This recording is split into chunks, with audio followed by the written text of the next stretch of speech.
আমরা আল্লাহ সুবহানাহু ওয়া তাআলার প্রশংসা ও শুকরিয়া আদায় করছি, কারণ তিনি আমাদেরকে এই মসজিদে উপস্থিত হওয়ার সুযোগ দিয়েছেন। এই মসজিদের নাম কি? সেটেলমেন্ট, জামাত মসজিদ। আমার নিজের দ্বীপ ত্রিনিদাদের রিও ক্লারোর এই মসজিদে আসার এবং কুরআন ও সিরিয়ায় চলমান ইয়াঙ্কি জিহাদ, যা আমি এভাবেই বর্ণনা করি, সে বিষয়ে সংক্ষেপে কথা বলার সুযোগ দেওয়ার জন্য তার শুকরিয়া আদায় করছি। ভাই ও বোনেরা, আমার মতামতের সাথে আপনারা দ্বিমত করার পূর্ণ স্বাধীনতা রাখেন, কিন্তু যদি আপনারা আমার সাথে দ্বিমত করেন, তবে মনে রাখবেন আমি যা কিছুই বলছি তার ভিত্তি হল কুরআন। তাই আপনাদেরকেও আমার সামনে কুরআন থেকেই যুক্তি উপস্থাপন করতে হবে।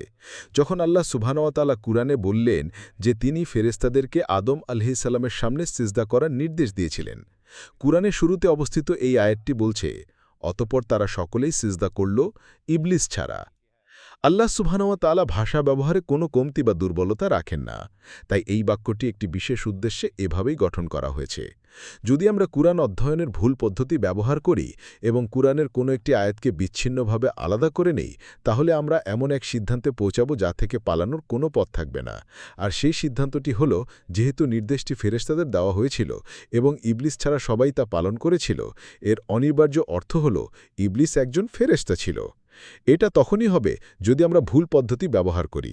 খ্রিস্টানরা এই পদ্ধতি ব্যবহার করেছিল এবং এর ফলে তারা এই সিদ্ধান্তে পৌঁছাতে বাধ্য হয়েছিল যে লুসিফার ছিল একজন পতিত ফেরেশতা। ইসলামে ফেরেশতাদের পতন হয় না। আল্লাহ সুবহানাহু ওয়া তাআলা এই বাক্যটি এমনভাবে গঠন করেছেন একটি শিক্ষা দেওয়ার জন্য, আর তা হল পদ্ধতির শিক্ষা। আরবিতে একে বলা হয় উসুলুত তফসির বা কুরআন বোঝা ও ব্যাখ্যা করার নীতিমালা। আর উসুলুত তফসিরের সবচেয়ে গুরুত্বপূর্ণ শিক্ষাটি এখানেই দেওয়া হয়েছে। যদি আপনি সঠিক পদ্ধতি ব্যবহার করেন, তাহলে আপনি কুরআনের কোনো আয়াতকে এককভাবে বা বিচ্ছিন্নভাবে গ্রহণ করবেন না। আপনি কোনো একটি হাদিসকেও বিচ্ছিন্নভাবে নিয়ে নিজের সিদ্ধান্তে পৌঁছানোর ভুল করবেন না, বরং কোনো সিদ্ধান্তে আসার আগে আপনাকে পুরো কিতাবটি পড়তে হবে। আর যখন আমরা কুরআন খুলি এবং এর পাতা উল্টাই, তখন আমরা দেখতে পাই আল্লাহ ফেরেশতাদের সম্পর্কে বলেছেন যে ফেরেশতাদের কোনো নিজস্ব ইচ্ছাশক্তি নেই। যখন ফেরেশতাদের আদেশ করা হয়, তাদের তা মানতেই হয়। অবাধ্য ফেরেশতা বলতে কিছু থাকতে পারে না। আর যেহেতু এই একজন অর্থাৎ ইবলিস অবাধ্যতা করেছিল, তাই সে কোনোভাবেই ফেরেশতা হতে পারে না। এরপর যখন আমরা কুরআন অধ্যয়ন চালিয়ে যাই, তখন সূরা কাহাফে দেখতে পাই যেখানে আল্লাহ বলেন সে ছিল জিনদের একজন। কিন্তু যদি আপনি ভুল পদ্ধতি ব্যবহার করে এই সিদ্ধান্তে আসতেন যে যেহেতু আদেশটি ফেরেশতাদের দেওয়ানি ছিল, তাই তাকেও ফেরেশতা হতে হবে, আর এরপর আপনি সিএনএন এবং আল জাজিরায়, যা সিএনএনেরই বোন, আপনার এই মতামত প্রচার করতেন, তাহলে পুরো বিশ্ব এখন আপনার মতামত জেনে যেত। আর তারপর যখন আপনি আপনার ভুল বুঝতে পারতেন, তখন নিজেকে সংশোধন করার জন্য অনেক দেরি হয়ে যেত। এটি হতো অত্যন্ত লজ্জাজনক। সুতরাং কুরআন ও হাদিস অধ্যয়নের প্রথম এবং সবচেয়ে গুরুত্বপূর্ণ শিক্ষা হল, কোনো সিদ্ধান্তে পৌঁছানোর জন্য কুরআনের কোনো আয়াত বা কোনো হাদিসকে বিচ্ছিন্নভাবে অধ্যয়ন করবেন না, বরং আপনাকে অবশ্যই পুরো কুরআন খুঁজে দেখতে হবে এবং সেই নির্দিষ্ট বিষয়ে কুরআনের সমস্ত তথ্য একত্রিত করতে হবে। আর যেহেতু কুরআনে কোনো অসামঞ্জস্যতা, কোনো গরমিল, কোনো বিরোধ বা কোনো স্ববিরোধিতা নেই, তাই কুরআনের সমস্ত তথ্যকে অবশ্যই একটি সামঞ্জস্যপূর্ণ ঐক্যরূপে সাজানো সম্ভব হতে হবে। আর যেহেতু মুহাম্মদ সাল্লাল্লাহু আলাইহি ওয়াসাল্লামকে কুরআনের শিক্ষক হিসেবে পাঠানো হয়েছিল, এর আরও একটি অর্থ হলো যখন আপনি কোনো নির্দিষ্ট বিষয়ে কুরআনের সাথে হাদিসকে যুক্ত করবেন, তখন সেই হাদিস অবশ্যই কুরআনের সাথে সামঞ্জস্যপূর্ণ হতে হবে। আর যদি আপনি এমন একটি একক হাদিস খুঁজে পান যা কুরআনের সাথে এবং বাকি হাদিসগুলোর সাথে সামঞ্জস্যপূর্ণ নয়, তাহলে বুঝবেন আপনি একটি বানোয়াট হাদিসের দিকে তাকিয়ে আছেন। কোনো হাদিসই কুরআনের সাথে সংঘর্ষিক হতে পারে না। উদাহরণস্বরূপ, একটি মেয়ে প্রাপ্তবয়স্ক হওয়ার আগে, অর্থাৎ তার মাসিক চক্র শুরু হওয়ার আগে, তাকে বিয়ে করা কি জায়েজ? তাকে বিয়ে করা কি হালাল? না, এটা হতে পারে না। আল্লাহ কুরআনে যা বলেছেন তার ভিত্তিতে এটা কিছুতেই হতে পারে না। যেখানে তিনি বলেছেন যে তোমাদের স্ত্রীরা হলো তোমাদের জন্য শস্যক্ষেত্র স্বরূপ, সুতরাং তোমরা তোমাদের শস্যক্ষেত্রে যেভাবে ইচ্ছা গমন করো। এর অর্থ হলো সেই শস্যক্ষেত্র যেখানে বীজ রোপণ করলে তা অঙ্কুরিত হওয়ার সম্ভাবনা থাকে। আপনি যদি একটি 6 বছরের মেয়ের মধ্যে বীজ রোপণ করেন, তা কি অঙ্কুরিত হতে পারে? এমন কথা ভাবতে এবং বিশ্বাস করতে আপনার বুদ্ধিহীন হতে হবে যে আপনি একটি 6 বছরের মেয়েকে বিয়ে করতে পারেন। না, কুরআনের ভিত্তিতে এটা হারাম। অথচ যখন আপনি হাদিসের দিকে যাবেন, তখন দেখবেন হাদিসে বলা হয়েছে যে মুহাম্মদ সাল্লাল্লাহু আলাইহি ওয়াসাল্লাম আয়েশা রাদিয়াল্লাহু আনহাকে বিয়ে করেছিলেন যখন তার বয়স ছিল 6 বছর। যদি তিনি আল্লাহর নির্দেশে 6 বছর বয়সে তাকে বিয়ে করে থাকেন, তাহলে 6 বছরের শিশুকে বিয়ে করা একটা সুন্নাহ হয়ে যায়। কী ব্যাপার, আমরা সেই সুন্নাহ অনুসরণ করছি না কেন? যারা এই হাদিসকে রক্ষা করে, তারা কেন 6 বছরের মেয়েকে বিয়ে করছে না? কেন নয়? এটা তো সুন্নাহ। তাদের জন্য লজ্জা যারা হাদিসকে রক্ষা করে কিন্তু নিজেরা 6 বছরের মেয়েকে বিয়ে করবে না। 1400 বছর পার হয়ে গেছে, আমরা কি আর কোনো মুসলমানের 6 বছরের শিশুকে বিয়ে করার কোনো উদাহরণ পেয়েছি? না, হাদিসটি কুরআনের সাথে সংঘর্ষিক, অতএব এটি বানোয়াট। এটাই হলো পদ্ধতি। আপনাকে অবশ্যই একটি বিষয়ের উপর কোরআনের সমস্ত আয়াত সংগ্রহ করতে হবে এবং সেগুলোকে একটি সুরমিল মালা গাঁথার মতো করে একত্রিত করতে হবে, যেখানে প্রতিটি তথ্য একটি মুক্তোর মতো একটি সুতায় গাঁথা যায়। তারপর সেই মালায় হাদিসকে যুক্ত করার চেষ্টা করতে হবে, আর যে হাদিসটি সেই মালায় খাপ খাবে না, বুঝবেন আপনি একটি বানোয়াট হাদিসের দিকে তাকিয়ে আছেন। এখন আমরা কুরআনের সূরা মায়েদার ৫১ নম্বর আয়াতে আসি। আমার কিছু সালাফি ছাত্র আছে, আবার এমন কিছু সালাফিও আছে যারা চায় আমি যেন পৃথিবীর বুক থেকে হারিয়ে যাই। আমি যখন এই বিষয়টি পড়াই তখন বিশেষ করে সেই সব সালাফিদের জন্যই পড়াই যারা শুনতে চায় না। হে ঈমানদারগণ, তোমরা ইহুদি ও খ্রিস্টানদেরকে তোমাদের বন্ধু ও মিত্র হিসাবে গ্রহণ করো না। তারা একে অপরের মিত্র, আর তোমাদের মধ্যে যে কেউ তাদের দিকে বন্ধুত্ব মিত্রতার সাথে ফিরবে সে তাদেরই অন্তর্ভুক্ত হয়ে যাবে, সে আর আমাদের অন্তর্ভুক্ত থাকবে না। নিশ্চয়ই আল্লাহ কোনো জালেম সম্প্রদায়কে হেদায়েত দেন না। আল্লাহ কি সকল ইহুদি ও সকল খ্রিস্টানের কথা বলছেন? যদি আমরা আয়াতটিকে বিচ্ছিন্নভাবে নেই, তাহলে আমরা এই সিদ্ধান্তে পৌঁছাতে পারি যে সকল ইহুদি ও সকল খ্রিস্টানের কথাই বলা হচ্ছে। কিন্তু যখন আপনি কুরআনের সামগ্রিকতার দিকে তাকাবেন, তখন দেখবেন এটা সম্ভব নয়।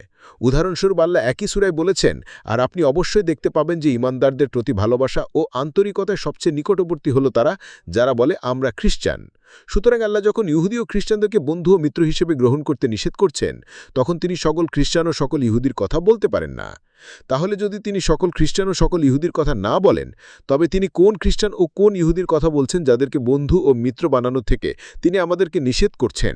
আর যদি আমরা তাদের বন্ধু মিত্র বানানোর ভুল করি, তাহলে আমরা ইসলাম থেকে খারিজ হয়ে যাব, কারণ আল্লাহ বলছেন যে তোমাদের মধ্যে যে কেউ তাদের দিকে বন্ধুত্ব ও মিত্রতার সাথে ফিরবে সে তাদেরই অন্তর্ভুক্ত হয়ে যাবে, সে ইসলাম থেকে খারিজ। তিনি কাদের কথা বলছেন? কোন ইহুদি আর কোন খ্রিস্টানদের?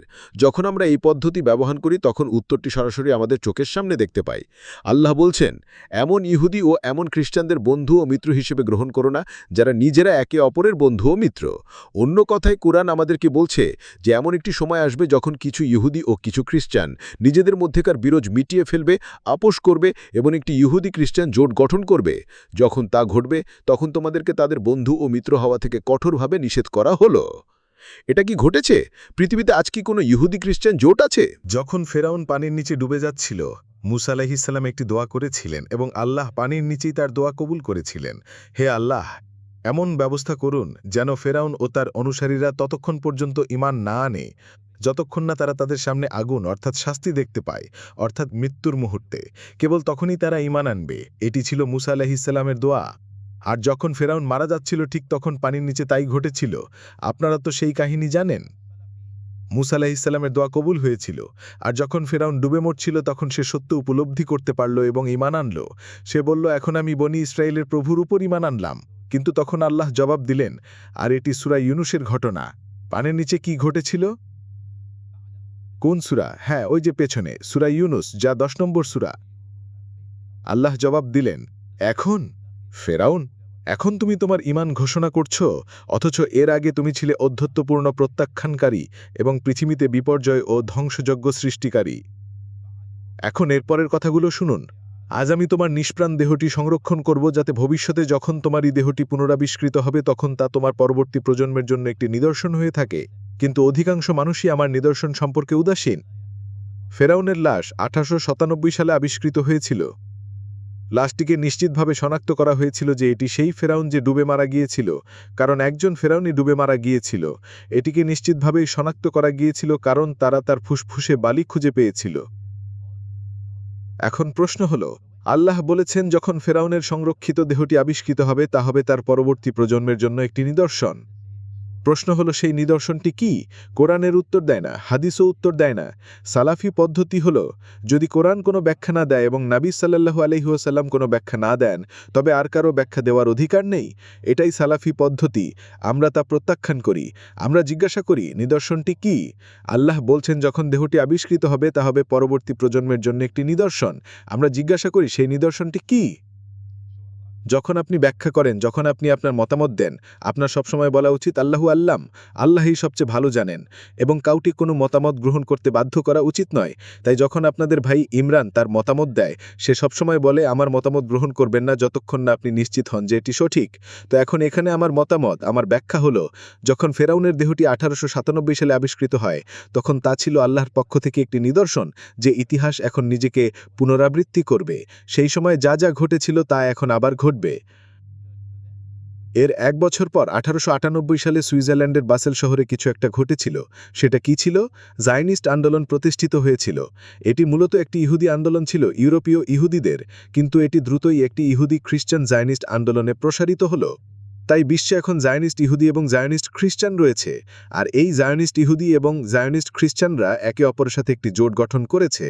এই জায়নিস্ট আন্দোলনের লক্ষ্য ছিল পবিত্র ভূমিকে ইহুদিদের জন্য মুক্ত করা, ইহুদিদেরকে পবিত্র ভূমিতে ফিরিয়ে আনা এবং সেটিকে তাদের নিজেদের বলে দাবি করা, পবিত্র ভূমিতে ইসরায়েল রাষ্ট্র পুনঃপ্রতিষ্ঠা করা এবং তারপর সেই ইসরায়েল দিয়ে বিশ্ব শাসন করানো, যাতে করে যখন ইসরায়েল বিশ্ব শাসন করবে তখন এক ব্যক্তি জেরুজালেমে দাঁড়িয়ে ইসরায়েলের শাসক হিসেবে ঘোষণা করতে পারে যে আমি মসিহ। আপনি আর আমি জানি সেই লোকটি কে হবে, দাজ্জাল, ভণ্ড মসিহ।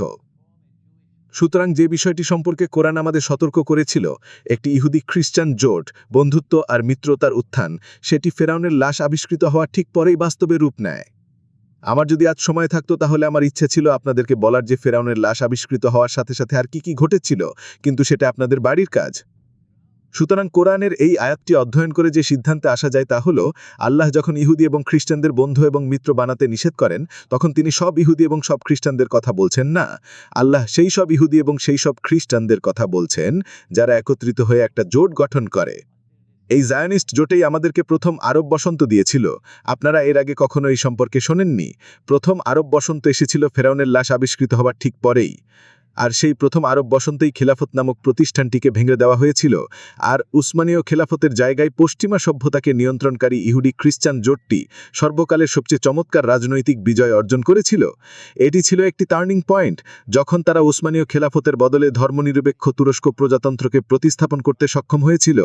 যখন ১৯২০-এর দশকের গোড়ার দিকে এটি ঘটল, তখন বাকি অনারব বিশ্বের জন্য ধর্মনিরপেক্ষ জাতিরাষ্ট্রে পরিণত হওয়া এবং কালো জ্যাকেট আর বোটাই পরে জাতিসংঘে যোগ দেওয়ার পথও খুলে গেল, যাতে তারা পরোক্ষভাবে বিশ্বকে নিয়ন্ত্রণ করতে পারে। জাতিসংঘের মাধ্যমে মানবজাতির উপর পলিটিক্যাল নিয়ন্ত্রণ। প্রথম আরব বসন্ত মক্কা ও মদিনার উপর থেকে উসমানীয় নিয়ন্ত্রণ সরিয়ে দেয় এবং বিশ্বকে তাই দিয়েছিল যা সম্পর্কে নবী সাল্লাল্লাহু আলাইহি ওয়াসাল্লাম আমাদের সতর্ক করেছিলেন। সাহাবীরা তার সাথে ছিলেন যখন তিনি সিরিয়া অর্থাৎ শামের প্রশংসা করছিলেন এবং ইয়ামেনের প্রশংসা করছিলেন। হে আল্লাহ, আমাদের শাম এবং আমাদের ইয়ামেনে বরকত দান করুন। তখন তারা জিজ্ঞাসা করলেন, হে আল্লাহর রাসূল, আমাদের নাজদ সম্পর্কে কি বলবেন? তিনি পূর্ব দিকে নজদের দিকে ইঙ্গিত করলেন, কারণ তিনি মদিনায় ছিলেন, এবং বললেন সেখান থেকেই ভূমিকম্প এবং দুর্যোগ আসবে, এবং করণ শব্দের অর্থ সিংহ হতে পারে, আবার যোগ্য হতে পারে। সুতরাং সেখান থেকেই শয়তানের যুগ আসবে। এখন কোনো এক হাঁড়িতে এক ব্যাখ্যা রান্না করা হয়েছে। আমি জানি না সেই হাঁড়িতে কি ধরনের মশলা ব্যবহার করা হয়েছে, যেখান থেকে এই অলৌকিক ধারণা বেরিয়ে এসেছে যে নজদ হলো ইরাকের একটি জায়গা। এটি বিশ্বাস করতে হলে আপনার চাঁদে যাবার জন্য একটি ওয়ান ওয়ে টিকিট কেনা উচিত, কারণ নজদ মদিনার ঠিক পাশেই অবস্থিত। আরব পরিদ্বীপের একদিকে হিজাজ এবং অন্যদিকে নাজদ। আর আব্দুল ওয়াহাব এবং তার সৌদিরা অর্থাৎ আল সৌদ পরিবার যারা আজ আরব পরিদ্বীপ শাসন করছে, তারা নজদ থেকে এসেছে।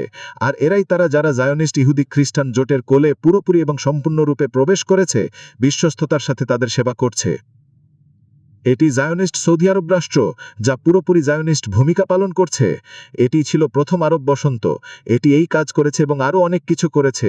আর এর কারণ হলো ভারতের ইসলামিক জ্ঞানচর্চা কোরআনকে সঠিকভাবে পড়তে সক্ষম হয়নি। তাই তারা ১৯২৪ সালে খিলাফতের বিলুপ্তির প্রভাব এবং উপলব্ধি করতে অক্ষম হয়েছিল। আর তাদের সামনে দুটি পথ খোলা ছিল, হয় খিলাফতের প্রতি বিশ্বস্ত থাকা অথবা তুরস্কের প্রজাতন্ত্রের পথ অনুসরণ করে একটি আধুনিক ধর্মনিরপেক্ষ রাষ্ট্র গঠন করা। আর যে দুজন ব্যক্তি বোকামি এবং পথভ্রষ্টতায় সেই পথে নিজেদেরকে মুমতাজ করেছিলেন এবং ভারতীয় মুসলমানদেরকে পাকিস্তানের মতো একটি আধুনিক ধর্মনিরপেক্ষ রাষ্ট্রের দিকে নিয়ে গিয়েছিলেন, এই চরম পথভ্রষ্টতার জন্য যে দুজন ব্যক্তি সবচেয়ে বেশি দায়ী ছিলেন, দুর্ভাগ্যবশত, কারণ আমি জ্ঞানী হিসেবে তাকে অনেক সম্মান করি, তিনি ছিলেন ডক্টর মোহাম্মদ ইকবাল এবং মোহাম্মদ আলী জিন্নাহ। ও তারা আমাকে ঘৃণা করে। আমি আপনাদের বলছি এই কথা বলার জন্য তারা আমাকে ঘৃণা করে, কারণ এরা হলো পবিত্র গাড়ু। আপনি ইকবালকে সমালোচনা করতে পারবেন না, আপনি জিন্নাহকে সমালোচনা করতে পারবেন না। এটি ছিল প্রথম আরব বসন্তের ফল। আর তারপর এলো দ্বিতীয় আরব বসন্ত। আর দ্বিতীয় আরব বসন্তের উদ্দেশ্য হলো ইসরায়েল রাষ্ট্রকে বিশ্বের শাসক রাষ্ট্র হিসেবে আমেরিকার জায়গা নিতে দেওয়া। ইসরায়েলকে আমেরিকার জায়গা নিতে এবং বিশ্বের শাসক রাষ্ট্র হিসেবে দাবি করতে হলে ইসরায়েলকে বড় বড় যুদ্ধ করতে হবে। ইসরায়েলের সীমানা প্রসারিত হয়ে বাইবেলে উল্লেখিত সীমা পর্যন্ত পৌঁছাতে হবে। ইসরায়েলকে পুরো আরব বর্ষের উপর তার রাজনৈতিক ও অর্থনৈতিক আধিপত্য প্রতিষ্ঠা করতে হবে। কিন্তু ইসরায়েল মানবজাতির সামনে একজন নগ্ন আগ্রাসী হিসেবে আবির্ভূত হয়ে তার বড় যুদ্ধগুলো করতে চায় না। তাই ইসরায়েলের একটি ডুমের পাতা দরকার, ইসরায়েলের একটি কাসাস বেলি অর্থাৎ যুদ্ধ করার একটি জাস্টিফিকেশন দরকার। ইসরায়েল দাগ পর্যন্ত অস্ত্রে সজ্জিত, ইসরায়েলের কাছে অত্যাধুনিক অস্ত্র রয়েছে, আর ইসরায়েলের কাছে রয়েছে ন্যাটো, যা আজকের বিশ্বের সবচেয়ে বড় সামরিক শক্তি। ইসরায়েলের সামরিক বিভাগ হিসেবে ন্যাটো তাকে সমর্থন করার জন্য রয়েছে। ইসরায়েল যে কোনো সময় তার যুদ্ধ শুরু করার জন্য প্রস্তুত, কিন্তু ইসরায়েলের একটি অজুহাত দরকার। যখন আপনি আরব বসন্ত পড়বেন এবং বুঝবেন, তখন আপনি দেখতে পাবেন কি ঘটছে। মূল পরিকল্পনাটি দ্বিমুখী। প্রথমত, মূল পরিকল্পনা হল ইসরায়েলের চারপাশে ইসলামিক শাসন ব্যবস্থা প্রতিষ্ঠা করা, অর্থাৎ ইসলামিক আন্দোলনকে একটি দেশ দখল করতে হবে, এবং যখন তারা ইসরায়েলের চারপাশের অঞ্চল দখল করবে, তখন সেই ইসলামিক শাসন ব্যবস্থাকে বিশ্বের কাছে ইসরায়েলের প্রতি অত্যন্ত শত্রুতাপূর্ণ এবং হুমকি হিসেবে প্রদর্শিত হতে হবে, যাতে ইসরায়েল বিশ্বকে বলতে পারে ইসলাম এখন একটি বিপদ, এটি আমাদের জন্য এবং বিশ্বের জন্য একটি বিপদ। পরিকল্পনা দ্বিতীয় অংশ। মূল পরিকল্পনার দ্বিতীয় অংশ হল ইসলামের সুন্নি শিয়া গৃহযুদ্ধ উস্কে দেওয়া এবং তার ডাক দেওয়া, যাতে ইসলাম বিশ্বের সামনে খারাপভাবে উপস্থাপিত হয়। দেখো ওদের দিকে, বোকা মুসলমানরা একে অপরের সাথে লড়াই করছে। সুন্নি শিয়া গৃহযুদ্ধ। সুন্নি শিয়া গৃহযুদ্ধ তার পথে এগিয়ে চলেছে। আর যদিও আমার কিছু সালাফি ছাত্র আছে যারা আমার কথা শোনে, এমনও কিছু আছে যারা শোনে না। আর দুর্ভাগ্যবশত যারা সুন্নি শিয়া গৃহযুদ্ধ উস্কে দেওয়ার ক্ষেত্রে অগ্রণী ভূমিকা পালন করছে, তারা হলো সেই সালাফিরাই। যখন তারা সফল হবে, এবং আমার কাছে মনে হচ্ছে তারা যে পরিমাণ সাফল্য পাচ্ছে, তারা শেষ পর্যন্ত ইসরায়েলের চারপাশে সালাফি সরকারগুলোর একটি বলয় তৈরি করতে সফল হতে পারে। যখন তারা সফল হবে, তখন ইসরায়েল একটি বড় যুদ্ধ শুরু করার সুযোগ পাবে। সেই যুদ্ধের ফলাফল কি হতে চলেছে? তারা কি জানে যে এর ফল হবে আরবদের ধ্বংস? হাদিসটি সাহিহ বুখারীতে আছে।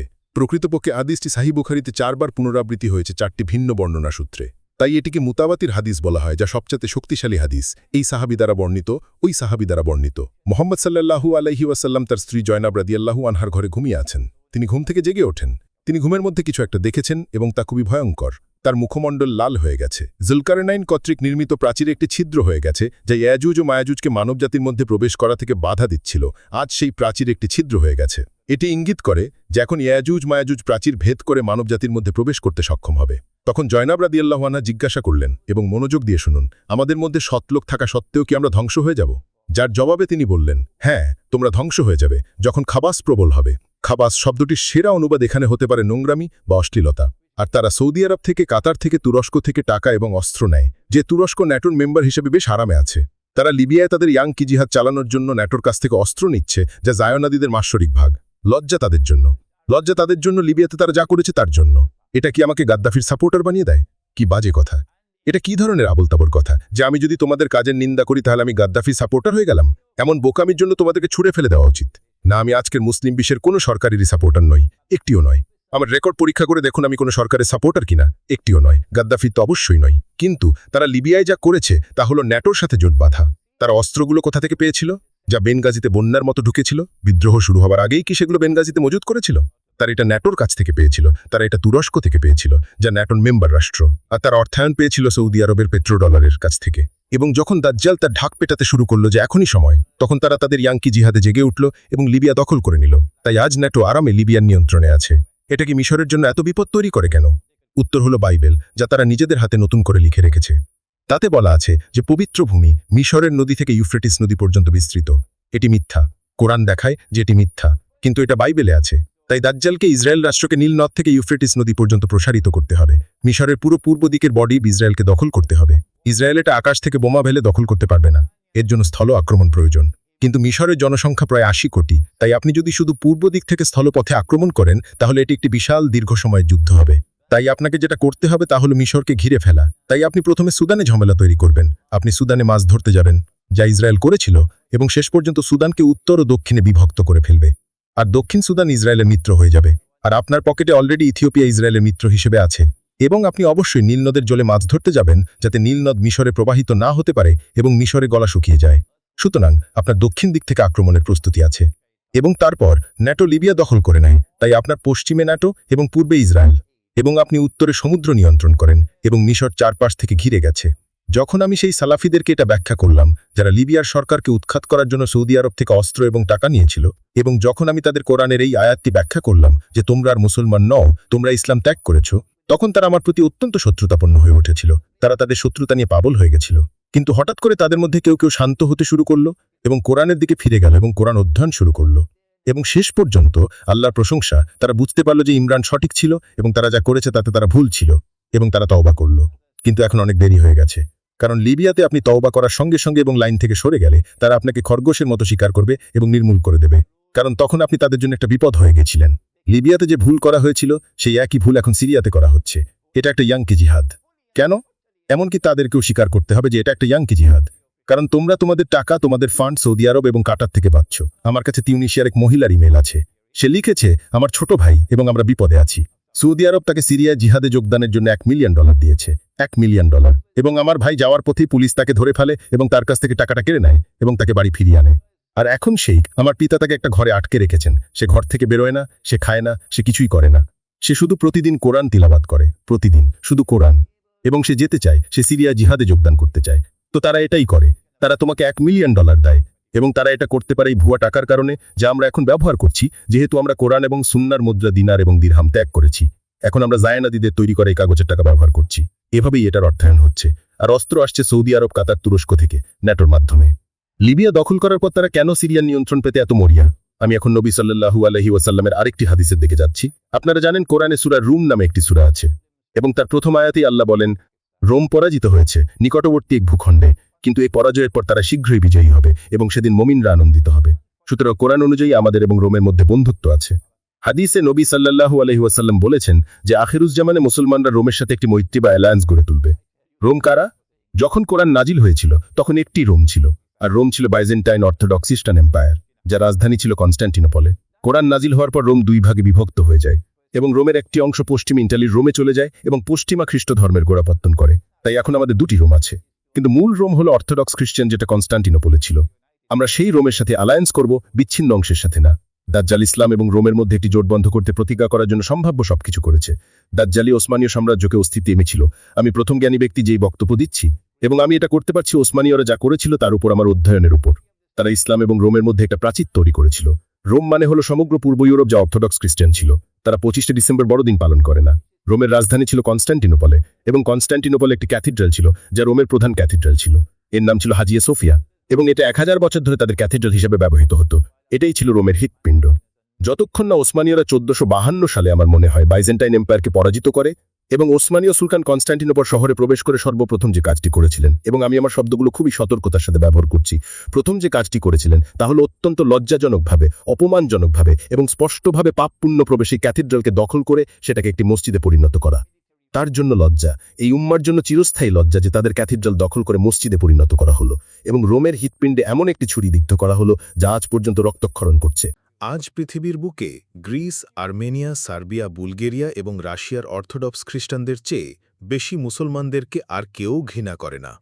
উসমানীয়রা 500 বছর ধরে রোমের বিরুদ্ধে ক্রমাগত যুদ্ধও চালিয়েছিল। তারা তাদের পরাজিত করত এবং তারপর তাদের নারীদের দাসী বানাত। উসমানীয় সুলতানরা কখনো বিয়ে করত না। না, তাদের হারেম নামে খ্রিস্টান নারীদের একটি আস্তাবল ছিল, আর এই নারীদের সাথে তাদের সন্তান হতো, কোনো সীমা ছাড়াই, কারণ তারা স্ত্রী ছিল না। উসমানীয় সুলতানরা খ্রিস্টান ছেলেদের ধরে জোর করে ইসলামে ধর্মান্তরিত করত এবং তারপর তাদেরকে উসমানীয় সাম্রাজ্যের সেরা যোদ্ধা হিসেবে গড়ে তুলত, কারণ তারা নিজেদের লোকদের বিশ্বাস করত না। তাই জেনিসারীরা সেরা যোদ্ধা বাহিনীতে পরিণত হয়েছিল, আর এটি পূর্ব অর্থোডক্স খ্রিস্টানদের ক্ষতের উপর আরও লবণ ছিটিয়েছিল। আর এখন কল্পনা করুন, যখন ইসরায়েল এই দ্বিতীয় আরব বসন্তের গুরুত্বপূর্ণ মুহূর্তে তার যুদ্ধ শুরু করতে চলেছে, তখন এটা কি খুব সুবিধাজনক হবে না যদি এই ইয়াংকি জিহাদ সিরিয়ার সরকার উৎখাতে সফল হতে পারে এবং দাজ্জালের যোদ্ধারা সিরিয়ার খ্রিস্টানদেরকে হত্যা করার সুযোগ পায়? সিরিয়ার খ্রিস্টানরা রোমান ক্যাথলিক, অ্যাংলিকান, প্রোটেস্ট্যান্ট বা প্রেসবিটেরিয়ান নয়, না, তারা অর্থোডক্স খ্রিস্টান। আর তাই যদি আপনি সিরিয়ার খ্রিস্টানদের হত্যা করতে পারেন, তাহলে রাশিয়া, বুলগেরিয়া, আজারবাইজান, আর্মেনিয়া এবং বুলগেরিয়ায় ইসলামের প্রতি ঘৃণা আরও তীব্র হবে। আমি প্রায় 1.5 বছর আগে মালয়েশিয়ার আন্তর্জাতিক ইসলামী বিশ্ববিদ্যালয়ে একটি বক্তৃতা দিয়েছিলাম। আপনারা ইউটিউবে গেলে আখিরুজ্জামানে কনস্ট্যান্টিনোপল বিজয় নিয়ে সেই বক্তৃতাটি শুনতে পারেন। আর আমি নবী সাল্লাল্লাহু আলাইহি ওয়াসাল্লামের হাদিস থেকে প্রমাণ করেছি যে তিনি শুধু কনস্ট্যান্টিনোপলের মুসলিম বিজয়ের ভবিষ্যৎবাণীই করেননি, বরং তিনি এর ভবিষ্যৎবাণী করেছিলেন আখিরুজ্জামানে। সুনানে আবি দাউদে থাকা হাদিসটি শুনুন। কেউই হাদিসটিকে চ্যালেঞ্জ করেনি। তিনি তার সাথে বসা সাহাবীদের সাথে কথা বলছিলেন এবং তিনি বলেছিলেন যে সেই সময়ে যখন জেরুজালেম সমৃদ্ধ হবে এবং কেন্দ্রবিন্দুতে থাকবে, তখন মদিনা পুরোপুরি জনশূন্য ও বিরান থাকবে। যখন মদিনা জনশূন্য ও বিরান থাকবে, তখন মালহামা বা মহাযুদ্ধের জন্য অপেক্ষা করো। খ্রিস্টানরা একে আর্মাগেডন বলে। এটি হলো মহাযুদ্ধ। এই যুদ্ধটি এত বড় হবে যে আকাশে উড়ন্ত পাখিও নিচে পড়ে যাবে, যা সম্ভবত পারমাণবিক যুদ্ধ এবং আকাশে তেজস্ক্রিয়তার ইঙ্গিত দেয়, যা পাখিদের দিক নির্ণয়ে বাধা দেবে। আল্লাহই ভালো জানেন। যখন মালহামা ঘটবে তখন তোমরা কনস্ট্যান্টিনোপল জয় করবে, আর যখন কনস্ট্যান্টিনোপল জয় হবে তখন দাজ্জাল মানবরূপে আবির্ভূত হবে। কিন্তু মালহামা তো এখনও ঘটেনি না। তাহলে ৫০০ বছর আগে সুলতান মোহাম্মদ ফাতি কর্তৃক কনস্ট্যান্টিনোপল বিজয় কিভাবে হাদিসের বাস্তবায়ন হতে পারে? হ্যাঁ, কিন্তু সমস্যা হলো ৫০০ বছর ধরে কোনো মুসলমানই এর বিরোধিতা করেনি। পুরো মুসলিম বিশ্বই এটা মেনে নিয়েছে যে মোহাম্মদ সাল্লাল্লাহু আলাইহি ওয়াসাল্লাম কর্তৃক প্রতিশ্রুত ও ভবিষ্যদ্বাণীকৃত কনস্ট্যান্টিনোপল বিজয় ৫০০ বছর আগে সেই লোকটার দ্বারা পূর্ণ হয়েছিল। এখন আলহামদুলিল্লাহ আমরা এর বিরোধিতা করছি। আমরা এখন এর বিরোধিতা করছি। সুতরাং আখিরুজ্জামানে রোমের সাথে একটি জোট হওয়ার কথা রয়েছে। আমি জুলাই মাসে জীবনে প্রথমবারের মতো মস্কো গিয়েছিলাম কারণ মস্কো স্টেট ইউনিভার্সিটি আমাকে আমন্ত্রণ জানিয়েছিল। মস্কো স্টেট ইউনিভার্সিটি হল সমগ্র রাশিয়ার প্রধান উচ্চশিক্ষা প্রতিষ্ঠান, আর তারা ইন্টারনেটে আমার বক্তৃতা শুনছিল এবং তারা দেখতে পায় যে তাদের খ্রিস্টান এসকেটোলজি শেষ জামানা বিষয়ক জ্ঞান এবং আমাদের ইসলামিক এসকেটোলজি শেষ জামানা বিষয়ক জ্ঞান একই কথা বলছে। এসকেটোলজি কি? এটি হলো জ্ঞানের সেই শাখা যা শেষ জামানা নিয়ে অধ্যয়ন করে। আরবিতে একে ইলমুল আখিরুজ্জামান বলে, বা ইসলামিক এসকেটোলজি। তাই তারা আমাকে আমন্ত্রণ জানিয়েছিল কারণ তারা দেখেছিল যে এটা আশ্চর্য, তাদের এসকেটোলজি এবং আমাদের এসকেটোলজি একই কথা বলছে। তাই আমি মস্কো গিয়েছিলাম। আমি জানতাম না আমি কি ধরনের অভ্যর্থনা পাব, কারণ রাশিয়ানরা ইসলামকে ঘৃণা করে। হ্যাঁ, রাশিয়ায় প্রচণ্ড ঘৃণা রয়েছে, কারণ ওসমানীয় সাম্রাজ্য ৫০০ বছর ধরে যা করেছিল এবং হাজিয়া সোফিয়া এবং অন্যান্য কারণে। আমার বিস্ময় আর আমার আনন্দের কথা কল্পনা করুন, আর আমাকে বলতেই হবে প্রশংসা এবং ধন্যবাদ আল্লাহর যে মস্কো স্টেট ইউনিভার্সিটিতে যখন আমি গোল টেবিলে সম্মেলনে ভাষণ দিলাম, তখন আমি যে অভ্যর্থনা পেয়েছিলাম সেটি ছিল সম্মানজনক এবং বন্ধুত্বপূর্ণ। আলহামদুলিল্লাহ, রাশিয়ান অর্থোডক্স খ্রিস্টান এসকেটোলজির জ্ঞানী ব্যক্তিরা সহ উপস্থিত জ্ঞানী ব্যক্তিরা আমার প্রতি সম্মান দেখিয়েছেন এবং বন্ধুত্বপূর্ণ ছিলেন। কেউই আমার প্রতি বিদ্বেষপূর্ণ ছিল না, আর তারা এই সংলাপ চালিয়ে যাওয়ার ইচ্ছা প্রকাশ করেছিলেন। আর তাই আমি অক্টোবরের শুরুতে মস্কোতে দ্বিতীয় বক্তৃতা দেওয়ার জন্য যাচ্ছিলাম। আমি ত্রিনিদাদ থেকে রওনা হয়ে কিউবার হাভানায় গিয়েছিলাম, আর আমি মস্কোর জন্য আমার রাশিয়ান এয়ারলাইন্স এরোফ্লটের ফ্লাইটে চেক ইন করতে যাচ্ছিলাম। এমন সময় এরোফ্লটের রাশিয়ান ম্যানেজার আমাকে একপাশে ডাকলেন। তার কিউবান উপসহকারী তাকে সাহায্য করছিলেন। তিনি আমার পাসপোর্ট চাইলেন, আমার টিকিট চাইলেন, সবকিছু পরীক্ষা করলেন, আমাকে প্রশ্ন করলেন, এবং যখন সবকিছু ঠিক ছিল তখন তিনি বললেন যে, কিন্তু আমি বুঝতে পারছি না কেন আমেরিকানরা আপনাকে তাদের আকাশসীমা দিয়ে যেতে দিতে চায় না। বিমানটিকে মস্কো যাওয়ার পথে কয়েক মিনিটের জন্য আটলান্টিক মহাসাগরের উপর দিয়ে আমেরিকান আকাশসীমা দিয়ে উড়তে হতো। তাই তিনি আমেরিকানদেরকে ফোনে কল করলেন এবং লোকটি প্রায় আধ ঘন্টা ধরে ফোনে চেষ্টা করতে থাকলেন, কেন আপনারা লোকটাকে আটকাচ্ছেন, কি সমস্যা, লোকটা তো আমার সামনেই দাঁড়িয়ে আছে। তারা তাকে প্রশ্ন করছিল, কিন্তু আমেরিকানরা নড়ল না। ইমরান হোসেনকে মার্কিন আকাশসীমা দিয়ে যাওয়ার অনুমতি নেই। তাই খুব দুঃখের সাথে তাদের আমাকে বলতে হলো যে, দুঃখিত, আমরা আপনাকে বিমানে উঠতে দিতে পারছি না। আর আমাকে $৫০০ খরচ করে বাড়ি ফিরে আসতে হলো। এরপর আমাদের মস্কোতে বক্তৃতার তারিখ পরিবর্তন করতে হয়েছে। তাই এখন আমি ফেব্রুয়ারিতে দক্ষিণ আমেরিকার মাধ্যমে দক্ষিণ আফ্রিকার জোহানেসবার্গে যাচ্ছি, এবং তারপর মালয়েশিয়ায়, এবং তারপর মে মাসে ইনশাল্লাহ আমি দ্বিতীয় অধিবেশনের জন্য মস্কো যাব। এবং এবার আমি আশা করি যে আমরা রাশিয়ান অর্থোডক্স খ্রিস্টান চার্চের নেতাদের সাথে দেখা করতে পারব এবং বন্ধুত্বপূর্ণ সম্পর্ক স্থাপন করার চেষ্টা করতে পারব তাদের সাথে সংলাপ চালিয়ে যাওয়ার মাধ্যমে, কারণ নবী সাল্লাল্লাহু আলাইহি ওয়াসাল্লাম এটাই ভবিষ্যদ্বাণী করেছেন। অনুমান করুন আমি যা করছি তার জন্য আমার উপরে সবচেয়ে বেশি রাগান্বিত কারা? সালাফিরা। সেই সালাফিরা নন যারা আমার কথাকে সঠিক বলে মেনে নেয় এবং বন্ধুত্বপূর্ণ, বরং অন্যরা যারা দাজ্জালের বইয়েন, তাদের ইয়াঙ্কি জিহাদ চালাচ্ছে। কারণ তারা সৌদি আরব, যা একটি জায়োনিস্ট রাষ্ট্র, এবং কাতার, যা একটি জায়োনিস্ট রাষ্ট্র, এবং তুরস্ক, যা একটি ন্যাটোলোক আরামদায়ক মেম্বার, তাদের কাছ থেকে অস্ত্র এবং টাকা নিচ্ছে। আমার শেষ কথা তাদের জন্য, যখন তারা তাদের তথাকথিত জিহাদে লড়াই করার জন্য ত্রিনিদাদ থেকে সিরিয়ায় যায়, আমার শেষ কথা হলো যে তোমরাই সেই জিহাদে, সেই তথাকথিত জিহাদে মারা গেলে আমি তোমাদের লাশের উপর জানাজার নামাজ পড়ব না, আর আমি কখনো তোমাদের কবরের পাশে দাঁড়াব না, কারণ তোমরা আর আমাদের অন্তর্ভুক্ত নও, তোমরা তাদের অন্তর্ভুক্ত হয়ে গেছ কোরআনের এই কথার কারণে। তবে আমরা দোয়া করতে পারি যে আল্লাহ তাদেরকে সঠিক পথে পরিচালিত করুন এবং তারা যেন সত্যকে চিনতে পারে, যাতে দেরি হয়ে যাওয়ার আগেই তারা ফিরে আসতে পারে। বিসমিল্লাহির রহমানির রহিম। আমরা আল্লাহর বরকতময় নাম দিয়ে শুরু করছি।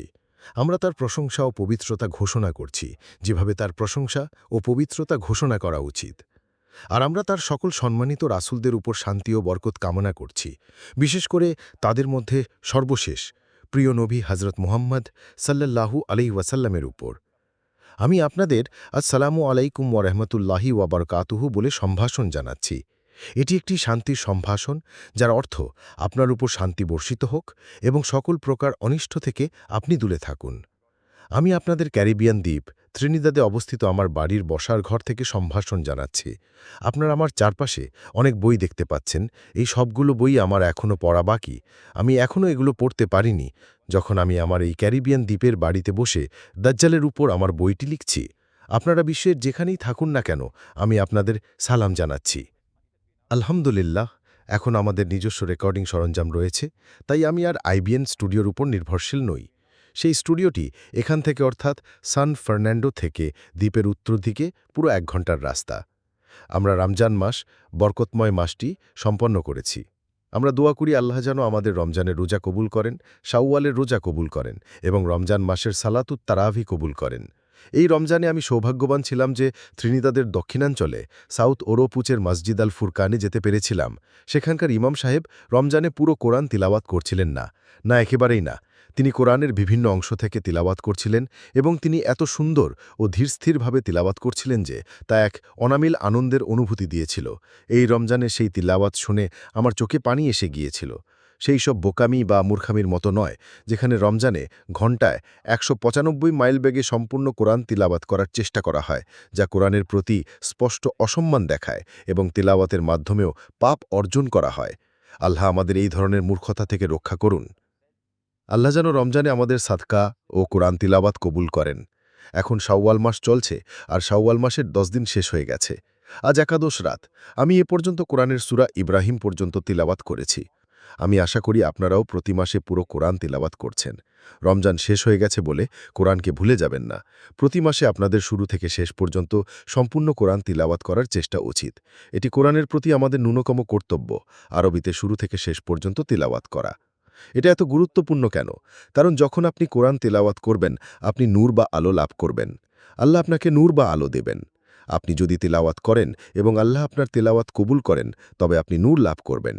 আর যখন আপনার কাছে নূর থাকবে, তখন আপনি তাই দেখতে পারবেন যা অন্যথায় দেখা যায় না। আজ পৃথিবীতে এমন অনেক মানুষ আছে, পৃথিবীটা এমন মানুষে ভরে গেছে যাদের চোখ আছে কিন্তু তারা দেখতে পায় না। তাদের অধিকাংশই অবশ্য সরকারে কর্মরত, তাদের বেশিরভাগই সরকারে। তাদের চোখ আছে কিন্তু তারা দেখতে পায় না। আর দাজ্জাল বিশ্ব শাসন করছে এবং তার ঢাকঢোল পেটাচ্ছে, আর তাদের সবাইকে দাজ্জালের বাজানো প্রতিটি সুরে নাচতে হচ্ছে। হায় আল্লাহ!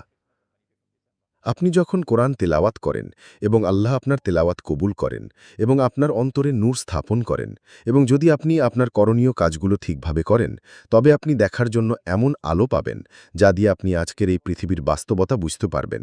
আর আজ রাতে আমি সেই বাস্তবতার একটি দিকের প্রতি মনোযোগ দিতে কিছু সময় ব্যয় করতে চাই, যা আজ আমাদের সামনে উপস্থিত। আপনাদের মধ্যে অনেকেই আমাকে লিখছেন, জিজ্ঞেস করছেন, কখনো কখনো দাবি করছেন যে দয়া করে দয়া করে দয়া করে বলুন সৌদি আরব আর কাতারের মধ্যে কি হচ্ছে। হ্যাঁ, সত্যির নাটকীয় ঘটনা ঘটছে।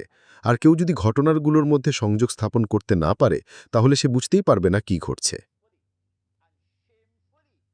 আমি আজ রাতের আলোচনা শুরু করতে চাই একটি প্রস্তাবনা দিয়ে, এবং আমি কেবল প্রস্তাবই দিতে পারি কারণ আমি কোনো নবী নই। না, আমার কাছে কোনো জাদুর গোলক নেই যা দিয়ে ভবিষ্যৎ দেখা যায়। না, আমার ভুল হতে পারে। হ্যাঁ, আমার ভুল হতে পারে। অতীতেও আমার ভুল হয়েছে, এবং যখন আমি ভুল করি তখন আমি খুশি হই। কারণ যখন আপনি ভুল করেন এবং তা বুঝতে পারেন, তাহলে প্রথম কাজ হলো নিজেকে সংশোধন করা। যেমন আমি 2009 সালে বলেছিলাম, আমি এই সিদ্ধান্তে এসেছিলাম যে রাশিয়া হলো মাগগ এবং পশ্চিম বিশ্ব হলো গগ, এবং সেটা ভুল ছিল। সেটা একটা ভুল ছিল, এবং আমি উল্লেখ করতে দুঃখিত। এর সঠিক অবস্থান হল গগ এবং মাগগ তারাই যারা ইহুদিদের পবিত্র ভূমিতে ফিরিয়ে এনেছে। সোভিয়েত ইউনিয়ন অবশ্যই এর অংশ ছিল, কিন্তু রাশিয়া নয়। এবং আপনি যদি সোভিয়েত ইউনিয়ন আর রাশিয়ার মধ্যে পার্থক্য না বোঝেন, তাহলে আপনি এখনও স্কুলের ছাত্র। হ্যাঁ, অতীতে আমি ভুল করেছি এবং এখন নিজেকে শুধরে নিয়েছি। আর এখন সৌদি আরবে যা হচ্ছে, আমি বিশ্বাস করি এবং আমি সংশোধনাধীন যে সৌদি আরবের বর্তমান নেতৃত্ব যারা আজ ক্ষমতা নিয়ন্ত্রণ করছে, সেই যুবক রাজকুমার যে রাজার পুত্র, সেই যুবক বেপরোয়া অপরিণত বালক, সে হয়তো বুঝতে পেরেছে এবং তার আশেপাশের অন্যদেরও বোঝাতে সক্ষম হয়েছে যে হ্যাঁ, মহাযুদ্ধ আসছে এবং এটাই সেই মালহামা। আর সেই মহাযুদ্ধে ইসরায়েল আক্রমণ করবে এবং তার ভূখণ্ডকে পবিত্র ভূমির বাইবেলীয় সীমানা পর্যন্ত প্রসারিত করতে চাইবে এবং অবশ্যই পবিত্র ভূমির বাইবেলীয় সীমানা এবং কোরআনী বর্ণিত পবিত্র ভূমির সীমানার মধ্যে সংঘর্ষ রয়েছে, কোনটি সঠিক তা সময়ই বলে দেবে। তারা বুঝতে পেরেছে যে একবার সেই যুদ্ধ শুরু হয়ে গেলে ইসরায়েলের বিরুদ্ধে এবং সৌদি আরবের বিরুদ্ধে মুসলিম বিশ্বে যে ক্রোধ তৈরি হবে, যে সৌদি আরব ক্রমশ ইসরায়েলের বন্ধু ও মিত্র হিসেবে পরিচিত হচ্ছে থাকছে, মুসলিম বিশ্বের সেই ক্রোধ এত তীব্র হবে যে সৌদি আরবের শাসন টিকে থাকতে পারবে না। না, দুটো রাষ্ট্রের জন্য দেয়ালের লিখন স্পষ্ট, সৌদি আরব আর সিঙ্গাপুরের জন্য। একটি ছোট ইসরায়েল আর অন্যটি বড় ইসরায়েল, সিঙ্গাপুর আর সৌদি আরব। তাই এই দুটি রাষ্ট্রই একটি গুরুতর সংকটের মধ্যে আছে। এখন কি করণীয়? আপনি কি হাত গুটিয়ে বসে থেকে মহাযুদ্ধ শুরু হওয়ার জন্য অপেক্ষা করবেন, নাকি যুদ্ধ শুরু হওয়ার আগেই কোনো প্রতিরোধমূলক ব্যবস্থা নেবেন? মহাযুদ্ধ যে কোনো সময় শুরু হতে পারে। আমার ধারণা, এবং আমি সংশোধনাধীন, যে নতুন সৌদি নেতৃত্ব যা করছে এবং এটা তাদের পক্ষ থেকে একটি বেপরোয়া পদক্ষেপ, তা হলো নিজেদের এমনভাবে পরিচালিত করার চেষ্টা করা, যাকে বলা যেতে পারে একটি ইন্স্যুরেন্স পলিসি গ্রহণ করা, যাতে তারা মহাযুদ্ধে টিকে থাকতে পারে। সেই ইন্স্যুরেন্স পলিসি হল নিজেদের সুন্নি মুসলিম বিশ্বের নেতা হিসেবে প্রতিষ্ঠিত করা, উসমানীয় সাম্রাজ্যের উত্তরসূরি হিসেবে সুন্নি বিশ্বের অবিসংবাদিত নেতৃত্ব। আর এই সুন্নি বিশ্বের এই নেতৃত্বের উদ্দেশ্য হল সুন্নি বিশ্বকে শিয়া বিশ্বের বিরুদ্ধে একটি গৃহযুদ্ধের লিপ্ত করা। এবং এই সুন্নি শিয়া গৃহযুদ্ধের প্রক্রিয়ায় সৌদি আরব সুন্নি বিশ্বের নেতা হিসেবে টিকে থাকবে, কারণ তখন সুন্নি মুসলিমদের মধ্যে সংহতি তৈরি হবে এই যুক্তিতে যে আমরা শিয়া ইসলামের বিরুদ্ধে সুন্নি ইসলামের জন্য লড়ছি, এবং এভাবেই সৌদি আরব সুন্নি বিশ্বের নেতা হিসেবে স্বীকৃতি পেয়ে টিকে থাকবে। এই পরিকল্পনা বাস্তবায়ন করতে তাদের একটি যুদ্ধ উস্কানি দিতে হবে, তাদের সুন্নি বিশ্বকে নিজেদের সাথে একত্রিত করতে হবে সেই যুদ্ধে। আর তার জন্যই তারা যা করেছে তা হলো এই সুন্নি রাষ্ট্রগুলোর একটি জোট গঠন করা, যাদের নেতারা সবাই রিয়াদে একত্রিত হয়ে একটি চুক্তি স্বাক্ষর করেছেন। আমি বিশ্বাস করি তারা সন্ত্রাসবাদের বিরুদ্ধে লড়াই করার জন্য একটি জোট গঠনের চুক্তি স্বাক্ষর করেছেন, এবং এটি স্পষ্টতই একটি শিয়া বিরোধী জোট, কারণ ইরানকে আমন্ত্রণ করা হয়নি, ইরাককে আমন্ত্রণ করা হয়েছে, আর ইরাক শিয়াদের দ্বারা পরিচালিত। কিন্তু ইরাক আবার যুক্তরাষ্ট্রের বলয়ের মধ্যেও আছে, কারণ তাদের সাথে আমেরিকার ঘনিষ্ঠ সম্পর্ক আছে। তাই এখন আমাদের কাছে এই সুন্নি রাষ্ট্রগুলোর জোট আছে, আর পাকিস্তানের সশস্ত্র বাহিনীর প্রাক্তন প্রধানকে এই পুরো সুন্নি জোটের সর্বাধিনায়ক নিযুক্ত করা হয়েছে।